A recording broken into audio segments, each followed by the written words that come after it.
Pak Polisi, saya mau tanya, kalau anak perempuan dan istri Anda diintip, diteror, lalu ketika ingin membela diri dan nggak sengaja melukai pelaku, anak atau istri Anda bakal ditersangkakan nggak? Bakal dipenjara nggak, Pak? Netizen pokoknya bantu viralin ini.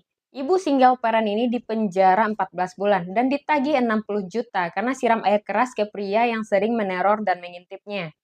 Ini terjadi di Lubuk Linggau. Sebagai seorang single parent dua anak, siapa yang dapat menolong dan melindungi ibu ini? Selain dirinya sendiri. Apakah bisa dibilangin ke pengintipnya, jangan ngintip dong, aku takut. Lalu kalau ada pencuri, kembalikan uangku. Terus uangnya dikasih baik-baik gitu. Sinetron aja nggak sebodoh itu, Pak. Bagaimana caranya untuk nggak main hakim sendiri ketika hakim dan polisi nggak bekerja alias impoten? Saya nggak peduli sekalipun saya dikriminalisasi setelah ini. Sebelum kejadian, si ibu janda anak dua ini sering diintipin, dicuri celana dalamnya sama laki-laki sinting ini, dan udah lapor ke kepala desa untuk dipanggil ke keluarga pihak laki-laki itu agar dinasehatin, tapi malah makin menjadi-jadi. Terus-menerus dia ngintipin sampai si ibu ini kesel.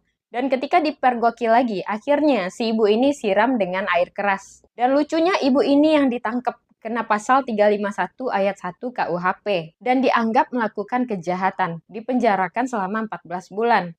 Dan pihak keluarga laki-laki ini malah minta tebusan 60 juta.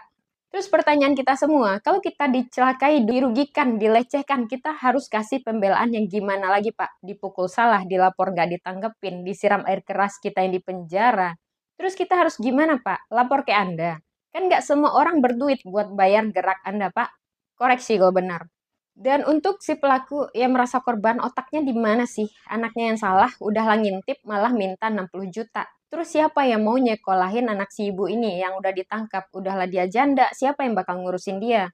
Gue harap ibu ini bebas ya, tolong kalian bantu viralin. Supaya si pengintip ini ikut juga masuk penjara. Tolong dong Pak Prabowo, hukum di Indonesia ini kacau balau. Kalau sama-sama punya hati, tolong digunakan. Bukankah hukum berangkat dari moral dan hati kita? Stop pasal-pasal pembodohan. Tag ke admin Gerindra dan share sebanyak-banyaknya agar si ibu ini bisa bebas dan pelakunya ditangkap. Enak aja pelaku berasa korban.